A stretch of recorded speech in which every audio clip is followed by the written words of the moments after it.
Welcome back again. Today we will learn about present continuous tense. लगातार वर्तमान काल। पिछले सेंटेंसेस में हमने देखा था प्रेजेंट इंडेफिनिट टेंस और सिंपल प्रेजेंट टेंस के सेंटेंसेस हमने देखा था किस तरह से उनका फॉर्मेशन होता है। आज हम देखेंगे प्रेजेंट कंटिन्यूस टेंस का फॉर्मेशन कैसे होता है। ये प्रेजेंट इंडेफिनिट टेंस, जैसे कि आपके नाम में लगातार वर्तमान काल, इसको सबसे शुद्ध वर्तमान काल कहा जाता है।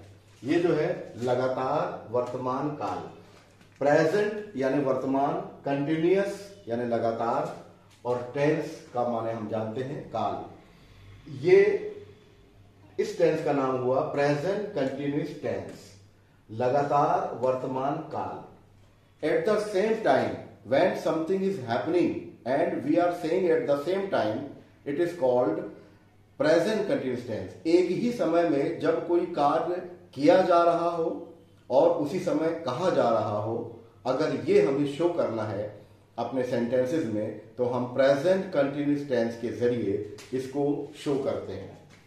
इसका जो पहचान है, हिंदी के वाक्य के आखिर में जो सेंटेंस की अदायगी होती है हिंदी की या उर्दू की। आज मैंने एक उर्दू का सेंटेंस भी यहां पर लिखा हुआ है और कुछ मीनिंग यहां पर मैंने उर्दू की भी लिखी हुई है, तो जो उर्दू जानने वाले स्टूडेंट्स हैं वो भी इसका फायदा उठा सकते हैं। तो आइए हम देखते हैं कि प्रेजेंट कंटिन्यूअस टेंस के पूरे सेंटेंसेस का structure positive, negative and interrogative तीनों फॉर्म में हम सीख लेंगे और उनका फॉर्मेशन किस तरह से बनता है, one by one we will learn here now. तो दैट इज द पहचान इसकी। मगर मैं इसको यहां ये लिख दूं कि ये जो पहचान है, पहचान सेंटेंस की क्या होती है। The recognition of the sentence, it is very necessary. Sentence जब हमारे सामने आता है तो हम उसको रिकॉग्नाइज करें, उसकी पहचान करें, उसकी शनाख्त करें कि वो सेंटेंस किस टेंस में है। और सेंटेंस का जो हिंदी का सेंटेंस या उर्दू का सेंटेंस होता है वो खुद बता देता है कि मेरा टेंस क्या है। अब जैसे अगर है आया है तो आप ये समझ लें कि वो प्रेजेंट का है, और अगर किसी काम के जारी होने का एहसास होता है, रहा है, रही है, रहे, रहा, रही, रहे, ये कंटिन्यूअस बताता है। रहा, रही, रहे, ये कंटिन्यूअस को शो करता है, और है जो है ये प्रेजेंट को शो करता है। इस तरह से टोटल अगर हम ये सेंटेंस का नाम देखें तो ये देखेंगे प्रेजेंट कंटिन्यूअस टेंस, लगातार वर्तमान काल। इसमें वाक्य के अंत में या आखिर में रहा है, रही है, रहे हैं, रहे हो, ये सेंटेंस के आखिर में आता है। जैसे हम अंग्रेजी पढ़ रहे हैं, मेरा भाई फुटबॉल खेल रहा है, माँ खाना पका रही है, हम अंग्रेजी सीख रहे हैं, वह बाजार जा रहा है। At the same time whenever something is happening and we are saying and somebody is doing their work and we are saying that, जैसे कोई भाई खेल रहा है और उसी समय हम तत्काल उसको बोल भी रहे हैं, तो कोई काम जब उस वक्त चल रहा हो और उसी वक्त कहा जा रहा हो तो यह प्रेजेंट कंटिन्यूअस टेंस में आता है। ग्रामर की भाषा में इसे यह कहा जाता है कि इससे शुद्ध वर्तमान काल कोई हो ही नहीं सकता, कि जब कोई काम किया जा रहा हो और उसी वक्त उसको कहा जा रहा हो, यह प्रेजेंट कंटिन्यूअस टेंस के जरिए शो किया जाता है। Now here is structure. ये इसको जो है मैंने यहां स्ट्रक्चर बनाया है, आप इसको बॉक्स में एनरोल कर लें and you will never forget it. Once a time you should learn. एक बार इसको सीख लें तो जिंदगी भर इसको सीखने की जरूरत नहीं होती। ये जो स्ट्रक्चर है हमारा, सबसे पहले हमने देखा कि अंग्रेजी का जो मूल सेंटेंस की जो संरचना है, उसका जो खाका है, जो ओरिजिनल फॉर्म है, वो सब्जेक्ट, वर्ब और ऑब्जेक्ट होती है। इनके बीच में ही वर्ब के फॉर्म डिफरेंट हो जाते हैं, ऑक्सिलरी वर्ब डिफरेंट हो जाती है और सेंटेंस का फॉर्मेशन होता है। अब जैसे इस सेंटेंस में भी हम देखेंगे, सब्जेक्ट यहां मौजूद है, इसी तरह से वर्ब भी मौजूद है और ऑब्जेक्ट भी है। अब बीच में चेंज क्या आ रहा है, ये वर्ब के फर्स्ट फॉर्म में आईएनजी लगा है। तो यहां ये ध्यान रखना है कि कहीं भी अगर कंटिन्यूअस नाम आ रहा है तो वर्ब में आईएनजी जरूर लगेगा। That is the recognition of the tense. अगर कंटिन्यूअस है तो वर्ब में आपको आईएनजी लगाना है। और इसका ग्रामर का नाम होता है प्रेजेंट पार्टिसिपल। इसके बहुत पहले अगर आप वीडियो मेरा देखेंगे तो उसमें देख लेंगे कि मैंने वर्ब के 5 फॉर्म यानी 5 शक्लों को, 5 रूप को मैंने आपको बड़ी डिटेल में बताया है कि कैसे वर्ब अपने फॉर्म को चेंज करती है। तो यहां देखेंगे ये हमारा सब्जेक्ट हुआ। अब ये ऑक्सिलरी वर्ब सॉरी, अब इसमें जो सेंटेंस है हमारा शुरू हो जाता है इज, एम, आर।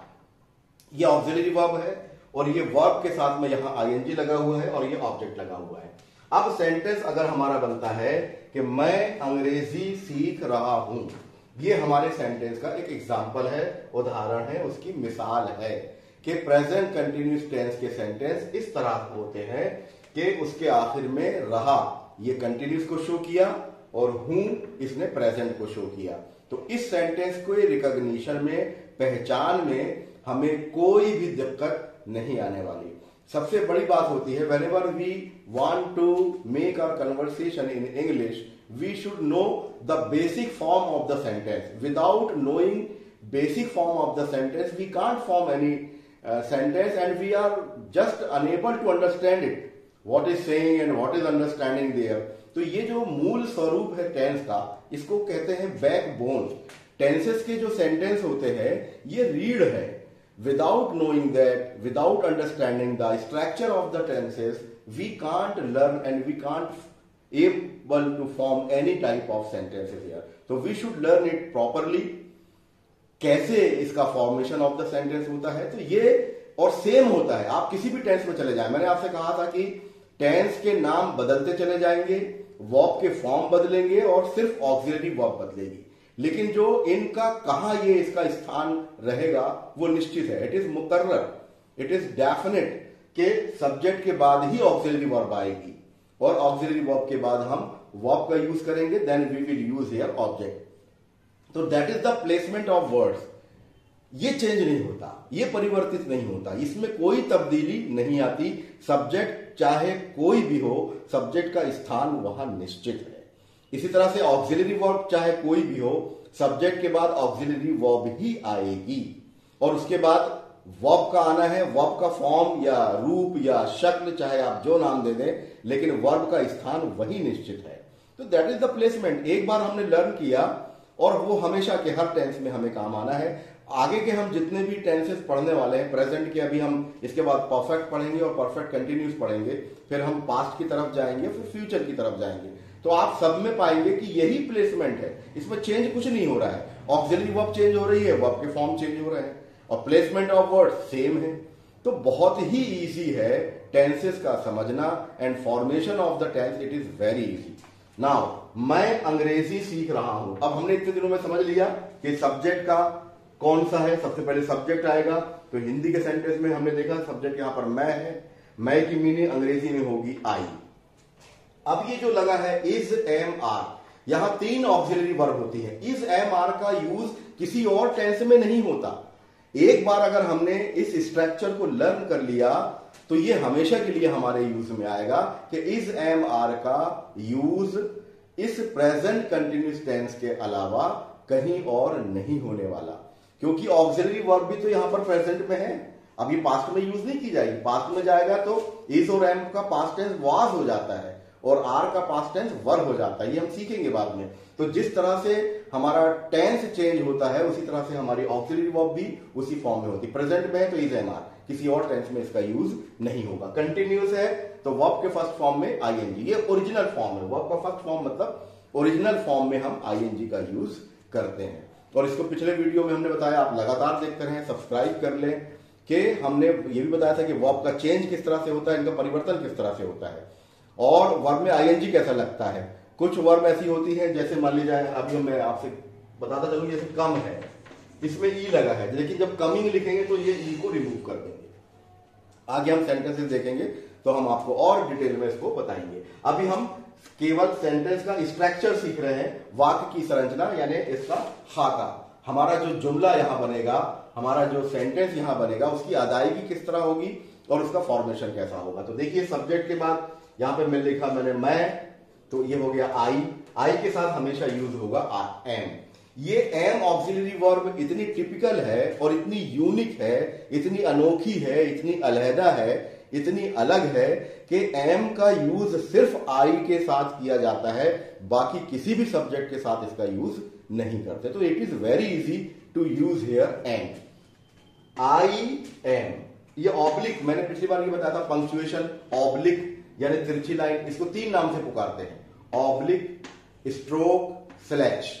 इसका मतलब होता है या, यानी सब्जेक्ट के बाद तीनों नहीं, तीनों में से कोई एक। तो ये हो गया आई एम। अब यहां पर सीख रहा हूं, सीखने के लिए वर्ब होती है लर्न।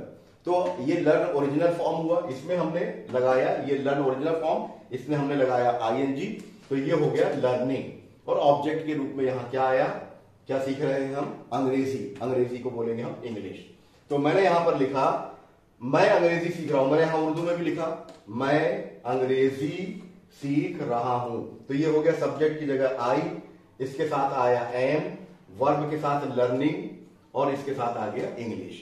यहां एक और ध्यान देने वाली बात है, जब कभी भी हम किसी लैंग्वेज को लिखते हैं तो उसका फर्स्ट लेटर हमेशा कैपिटल होना चाहिए, चाहे वो मिडिल ऑफ द सेंटेंस आ रहा हो, यानी सेंटेंस के बीच में भी अगर आ रहा है तो हम कभी भी इसको स्मॉल लेटर में यूज नहीं करते।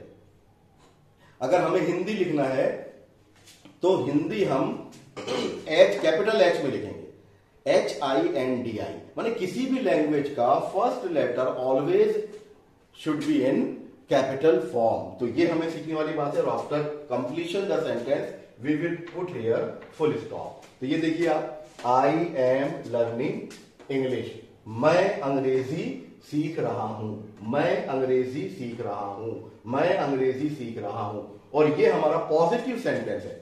पहला जो स्ट्रक्चर बनाया है हमने पॉजिटिव, पॉजिटिव मतलब ये है कि नेगेटिव का कहीं स्थान है नहीं उसमें। तो ये होगा subject plus is oblique am oblique are, इन तीनों में से कोई एक ऑक्सिलरी वर्ब। अब ये ऑक्सिलरी वर्ब में से कौन सी आएगी ये सब्जेक्ट बताएगा। जैसे यहां सब्जेक्ट ने क्या बताया, एम आया, एम आएगा। क्यों बताया, क्योंकि सब्जेक्ट यहां पर आई था, तो आई के साथ हमेशा हम एम का यूज करेंगे। तो आई एम लर्निंग इंग्लिश। अब बेशुमार सेंटेंसेस फॉर्म कर सकते हैं, मैं अंग्रेजी सीख रहा हूं, मैं बाजार जा रहा हूं, मैं फुटबॉल खेल रहा हूं, मैं अंग्रेजी पढ़ा रहा हूं, आई एम टीचिंग इंग्लिश, मैं फुटबॉल खेल रहा हूं, आई एम प्लेइंग फुटबॉल, मैं बाजार जा रहा हूं, I am going to market. तो इस तरह से हम जितना भी आई के साथ सेंटेंसेस है सारे के सारे फॉर्म करते रहेंगे। जितने नंबर ऑफ सेंटेंसेस हम ज्यादा प्रैक्टिस करेंगे उतनी हमारी स्पीकिंग में प्रैक्टिस होगी, and it will be spontaneous come overflow. Without thinking in Hindi, you will be able to form any kind of sentences in English. After completion the structure, after completion the this kind of structure के completion के बाद you will not feel any problem about forming of the sentence. तो ये हमने देखा, मैं अंग्रेजी सीख रहा हूं, ये मैं इसको आप उर्दू में भी फर्स्ट टाइम लिखा हुआ है, तो ये आप सीख सकते हैं, आई एम लर्निंग इंग्लिश। अब ये हुआ यहां अगर हमने सेंटेंस यूज किया ही, वह, अगर मैं यहां से मैं को रिमूव कर दूं, वह अंग्रेजी सीख रहा है, तो हमने यूज किया वह, तो इंग्लिश में सब्जेक्ट हो जाएगा ही, और ही के साथ काहे का यूज करेंगे हम, इज का, क्योंकि ही थर्ड पर्सन सिंगुलर नंबर है। तो एक वचन का सब्जेक्ट रहेगा तो एक वचन की ऑक्सिलरी वर्ब यानी हेल्पिंग वर्ब भी रहेगी। तो ही के साथ इज, और फिर वही काम रहेगा लर्निंग इंग्लिश, वह अंग्रेजी सीख रहा है, ही इज लर्निंग इंग्लिश। इस तरह से हमने अगर दे का यूज किया, ये थर्ड पर्सन है लेकिन प्लूरल नंबर है, बहुवचन है, तो दे के साथ आर का यूज किया जाएगा, दे आर लर्निंग इंग्लिश। इस तरह आपने देखा कि पॉजिटिव सेंटेंस के फॉर्मेशन में हमें कुछ भी प्रॉब्लम नहीं है। We will learn here the structure properly, and after learning the structure you should know which type of subject we will have, and according to subject we will use here helping verb, and after that we will use present participle। इसका जो grammar का नाम है, जब हम verb के मूल रूप में आईएनजी लगाते हैं तो ग्रामर का नाम उसमें वर्ब के फॉर्म में प्रेजेंट पार्टिसिपल कहलाता है। तो जब वर्ब में आईएनजी लगता है तो वो प्रेजेंट पार्टिसिपल कहलाता है। हमने वर्ब का आईएनजी फॉर्म कह दिया, मतलब ये कि ग्रामर का नाम हुआ present participle form. We will use here present participle form of the verb here. and after that object, and after completion the subject we will here put here full stop. So it is very easy to form this kind of sentence under this structure. Present continuous tense, लगातार वर्तमान काल के ये sentences बनाने में हम कभी भी अपनी गलती नहीं कर सकते. We will use here this structure, subject plus is object. अब जैसे मेरा भाई एक हुआ, मैंने कहा माय ब्रदर, तो माय ब्रदर के साथ इज यूज करूंगा.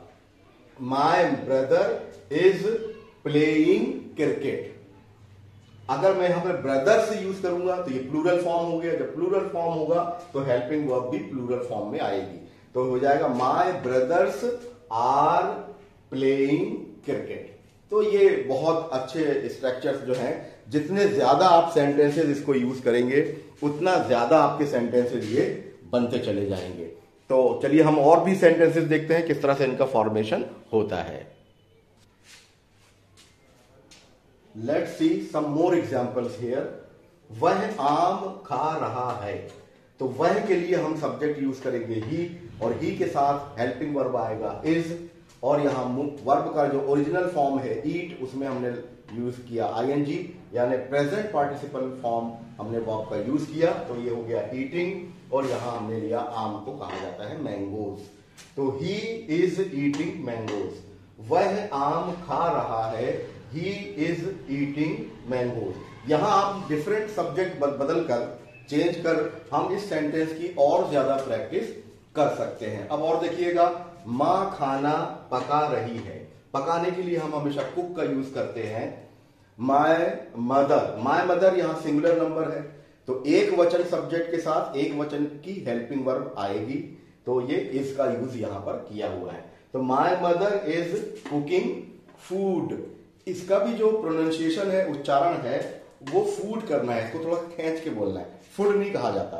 देखिए अंग्रेजी जो है एक ऐसा एक्सेप्शन है कि यहां का प्रोनाउंसिएशन जस्ट डिफरेंट है.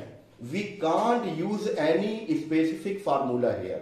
एक बंधा हुआ नियम हम यहां यूज नहीं कर सकते. जैसे F double O T foot कहा जाता है, उसको फूट नहीं कह सकते हम, जबकि स्पेलिंग सेम है जैसा फुड में होता है, एफ डबल ओ डी. तो इसे हम खींच कर बोलेंगे फूड नहीं कहना है. तो हम कहेंगे my mother is cooking food. मेरी मां खाना पका रही है.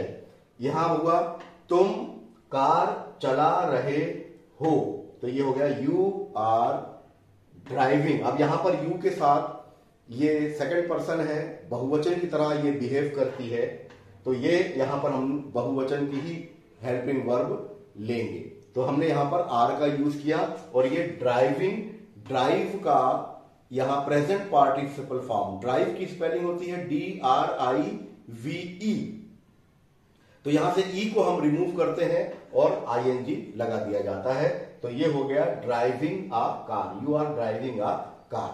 तो बेशुमार सेंटेंसेस हम सब्जेक्ट बदलकर यहां पर सीख सकते हैं. और ये कंप्लीट यहां प्रेजेंट कंटिन्यूअस टेंस का जो फॉर्मेशन ऑफ द सेंटेंस हुआ है अंडर दिस स्ट्रक्चर, जो हमने पहले भाग में इसको देखा था, वो यहां पर हमारा कंप्लीट होता है. कुछ नहीं है इसमें. सब्जेक्ट के बाद जो प्लेसमेंट ऑफ वर्ड्स है वो स्ट्रक्चर के अनुसार होने चाहिए. And our conversation will be based here on under this structure. तो we can form here. English speaking is very easy. The first of sentence जो यूज करते हैं वो वर्ब्स हमारी होना चाहिए, वोकेबलरी जरा हमारी स्ट्रांग होना चाहिए. हमारा जो एक्सेंट है, हमारा जो लहजा है, ये लहजा हमारा सही होना चाहिए. अंग्रेजी में जिस वर्ड्स की अदायगी जैसी होती है वैसा हमें प्रयास करना चाहिए. और जितना हमारा लिसनिंग पावर से हमने ग्रास्प किया है अंग्रेजी के वर्ड्स को, उतना हम यूज करेंगे. एंड देन अगर हमारी वोकेबलरी स्ट्रांग है, अगर थोड़ी बहुत गलतियां स्टार्टिंग में हो रही है, तो हमें उसमें कोई भी संकोच नहीं होना चाहिए, झिझक नहीं होना चाहिए, बल्कि हमें उसको बोलना स्टार्ट करना चाहिए. और ये काल की पहचान है कि मेरे पिताजी ऑफिस जा रहे हैं. My father is going to the office. वह हॉस्पिटल जा रहा है, is going to the hospital. हम अभी अंग्रेजी सीख रहे हैं, we are learning English now. तो जितने सेंटेंसेस होंगे कई तरह के हम इसमें कन्वर्सेशन हमारा हम बना सकते हैं। कन्वर्सेशन का रोल टेंस पे आधारित होता है और टेंस जो होते हैं वो एक स्पेसिफिक स्ट्रक्चर पर बेस्ड होते हैं। हम उसको अगर एक बार हमने वो सीख लिया तो we will never commit any mistake. तो today we learned here positive sentence. आज हमने जो देखा है ये पॉजिटिव सेंटेंस देखा, पॉजिटिव, दैट इज पॉजिटिव, सकारात्मक वाक्य, इसको हिंदी में कहा जाता है सकारात्मक वाक्य, मुस्बत जुमले इन उर्दू। तो ये हमने पॉजिटिव सेंटेंसेस देखा है। अब अलग अलग हम सब्जेक्ट लेते रहेंगे, जितनी हम प्रैक्टिस करेंगे, it depends on your practice. अगर हमने खाली सोच कर बैठा है, कोई भी स्टूडेंट तब तक लर्न नहीं कर सकता, वो रेगुलर ना हो, उसके अंदर कंसिस्टेंसी ना हो, ऐसा ना हो कि हमने एक बार सीख लिया और हमेशा के लिए हो गया। जिस तरह से हमें रिकॉग्निशन की जरूरत होती है, रिकॉग्निशन एक ऐसा फैक्ट है और ये नेचुरल लॉ है। देखिए नेचुरल लॉ क्या कहता है या नेचुरल रूल क्या कहता है कि जब हम किसी चीज को पहली बार सीखते हैं हमें काफी दिक्कत होती है, और एक बार हमने फॉर्मेशन सीख लिया और हमने रिपीट किया तो अब हमें कब उसमें समस्या आएगी, कम प्रॉब्लम आएगा। लेकिन जब हम उसको रिपीट करेंगे, बार बार उसको सीखेंगे, तो वो चीज जो है हमें कम होती चली जाएगी। और without any effort we will be able to form any type of sentences and any structure and under any tenses also. जब एक बार कंफर्मेशन हो गया तो हम कभी गलती नहीं कर सकते। जैसे अगर हम किसी एक इलाके में रह रहे हैं और हमें कहीं किसी स्थान में जाना हो तो हमें किसी पूछने की आवश्यकता नहीं होती, क्योंकि हमने उस चीज को बार बार देखा है। तो जब हम किसी चीज को पहली बार लर्न करते हैं हमें कुछ दिक्कत आती है, इट इज नेचुरल लॉ, मतलब ये नेचुरल लॉ है, प्राकृतिक नियम है कि भाई आपको एक बार में याद नहीं होगा। आप किसी स्थान में जा रहे हैं तो आपको पता पूछते हुए जाना पड़ेगा, लेकिन जब आप सेकंड टाइम जा रहे हैं, थर्ड टाइम जा रहे हैं and frequently you are going there, तो फिर आपको पूछने की जरूरत नहीं है। Same thing happen with our learning here. कोई भी स्टूडेंट ना वो बुद्धिमान होता है ना वो मूर्ख होता है, उसकी प्रैक्टिस और उसकी लगन और उसका पेशेंस, उसका धैर्य उसको मूर्ख या बुद्धिमान बनाता है। जितना हम पेशेंस रखेंगे, जितना हम जब्त के साथ सीखेंगे, जितना हम धैर्य रखेंगे, और हमारी जो लर्निंग प्रोसेस है वो कंसिस्टेंसी वाली होना चाहिए। ऐसा नहीं कि एक बार हमने लर्न किया and learn for ever. No, whenever you will learn frequently then you will learn for ever. जब हम बार बार उस चीज को सीखेंगे तब आपके अंदर वो परफेक्शन आएगा। तो that is the matter of recognition. Same thing happen in any with any subject और एनी मैटर हियर। इसमें कोई शब्द नहीं है, आप अंग्रेजी सीख रहे हैं तो वही रूल फॉलो होगा। जैसे हमारे घर में अगर कोई मान लीजिए आया, एक अजनबी strange person standing at our door, हमारे दरवाजे पे खड़ा हुआ, और हमने उसको अगर एक बार कभी देखा होगा तो हम रिकॉग्नाइज नहीं कर सकते। लेकिन जो बार बार आने वाले हों, जो हमारे रिलेटिव्स हों या जो हमारे नेबर्स फील्ड में हों और जिनको हमने देखा हो, तो फिर हम उसको रिकॉग्निशन कर सकते हैं। हम ये फिर ये नहीं कह सकते कि आई डोंट रिकॉग्नाइज यू, मैं आपको नहीं पहचानता। तो फिर या तो हमारा दिमाग चल गया है या हम दीवाने हो गए हैं। After learning you will never forget it. तो ये same thing happen with our learning also, with our study also. Whether you are learning any language, whether you are learning any structure, you have to make practice at home and frequently you should try to do that. और आपको बार बार उसको करने की जरूरत है। आज अगर हमने पॉजिटिव सेंटेंसेस इस तरह से देखा है तो it is our duty to form different type of sentences. We should take different subjects here, different verb here and different object here. Then if अगर हम इसको 100 सेंटेंसेस हमने बना लिया या 50 सेंटेंसेस हमने बना लिया और इसकी प्रैक्टिस हमने बार बार की, तो we will learn for ever. फिर हम कह सकते हैं कि हम इसको हमेशा के लिए सीख सकते हैं। Next time we will take here negative sentences. Negative sentences किस तरह बनते हैं वो हम आपको ऐसा तरीका बताएंगे कि फिर आपको कभी भी नेगेटिव सेंटेंसेस किसी भी टेंस में बनाने में कोई भी प्रॉब्लम नहीं होगी। तो थैंक यू फॉर वॉचिंग मी। अगर अब भी आपने मेरा चैनल सब्सक्राइब नहीं किया है तो प्लीज सब्सक्राइब कर दें, और अगर कुछ आपके सजेशन हो तो वो भी आप डिस्क्रिप्शन बॉक्स में या कमेंट्स में आप लिख सकते हैं। I will try to do my best. मैं आपका और भी अच्छा करने की कोशिश करूंगा, और जो जबान के जो एक्सेंट है वो भी आप इसकी लिसनिंग प्रॉपर करते रहें तो definitely you will learn a lot. आप बहुत कुछ सीखेंगे। तो फिर एक बार आपसे रिक्वेस्ट है, please subscribe my channel. Thank you very much.